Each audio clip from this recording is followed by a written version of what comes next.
आज मैं आपको बताऊंगा अडेनियम प्लांट का कॉडेक्स सिकुड़ क्यों जाता है और आम तौर से गर्मी के सीजन में इसके पौधे का कॉडेक्स सिकुड़ जाता है। तो मैं इसका कारण और इसका हल दोनों बताऊंगा। तो आपसे गुजारिश है, अगर आपने अडेनियम के पौधे को लगा रखा तो आप इस वीडियो को पूरा आखिर तक देखिएगा। तो अभी तो मेरे पास कोई अडेनियम का ऐसा पौधा नहीं है जिसका कॉडेक्स सिकुड़ चुका है, लेकिन फिर भी मैं बता देता हूँ, जब इसका कॉडेक्स सिकुड़ जाता है तो इस टाइप का हो जाता है। कॉडेक्स में टेढ़ी मेढ़ी ऊबड़ खाबड़ जैसी संरचना बन जाती है। तो अब मैं आपको इसका 2 कारण बताता हूँ। तो इसके कॉडेक्स के सिकुड़ जाने का सबसे पहला कारण होता है अंडर वाटरिंग। अगर हम पानी ज़रूरत से कम देते हैं तो इसका कॉडेक्स सिकुड़ जाता है। और इसकी निशानी ये होती है कि कॉडेक्स में तो सिकुड़न होती है, लेकिन इसका पत्ता सही सलामत हरा भरा होता है। हाँ, यदि प्रॉब्लम ज़्यादा हो गई, आपने लंबे समय तक पौधे में पानी नहीं दिया, तो होता यह है कि इसका फ्लावर बड गिरने लगता है। पौधे में से पत्ता भी एकदम से हरे में ही गिर जाता है, यानी कि पत्ता पीला भी नहीं होता है और गिर जाता है। और इसे चेक करने का सबसे आसान तरीका है, आप गमले की मिट्टी को चेक कीजिए। आपको नमी की कमी महसूस होगी और मिट्टी बिल्कुल सूखा होगा, तो समझ जाइए कि ये पानी की कमी से हुआ है।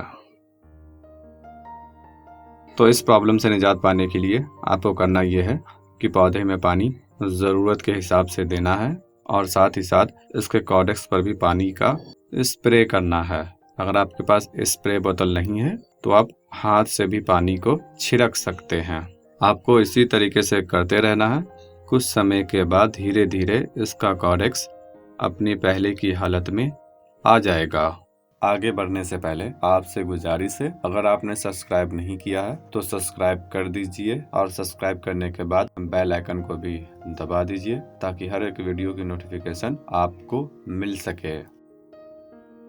अब मैं आपको इसका दूसरा कारण बताता हूँ। तो इसका दूसरा कारण है ओवर वाटरिंग। अगर हम पानी ज़रूरत के हिसाब से ज़्यादा देते हैं तो इसकी जड़ों में सड़न पैदा होती है, जिस वजह से मिट्टी से पानी इसके कॉडेक्स तक नहीं पहुँच पाती है।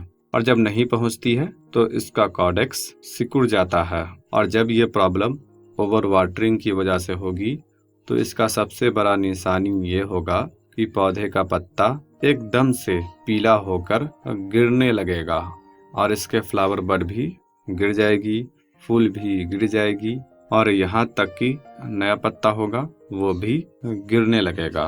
तो इस प्रॉब्लम से निजात पाने के लिए आपको करना यह है कि पौधे के रूट बॉल को निकालना है। उसके बाद इसकी मिट्टी की स्मेल लेनी है। अगर मिट्टी में से बदबू आ रही है तब तो समझ जाइए कि पौधे की जड़ों में सड़न पैदा हो चुकी है।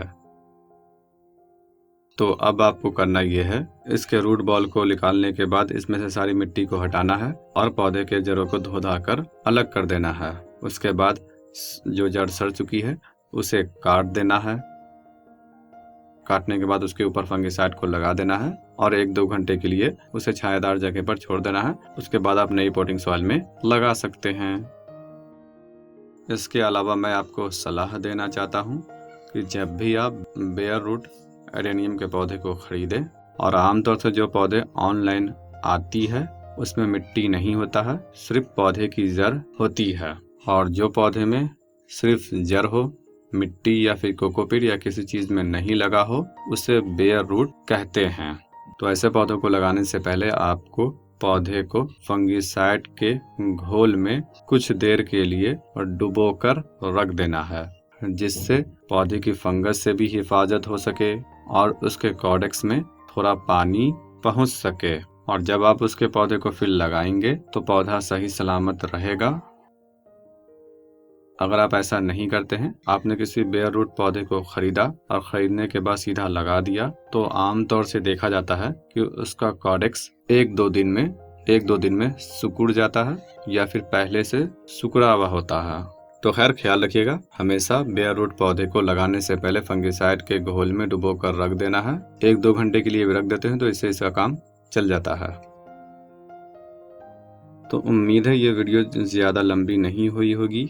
अगर मैं आधा अधूरा बात समझाता तो मैं इसे 2-3 मिनट में समझा सकता था, लेकिन उससे हो सकता है आपको समझ में नहीं आता। मैं कोशिश करता हूँ कि एक ही वीडियो में पूरी बात को समझा सकूँ। फिर भी कोई प्रॉब्लम हो तो आप मुझसे सवाल कर सकते हैं, मैं आपके हर एक सवाल के जवाब देने की कोशिश करूँगा।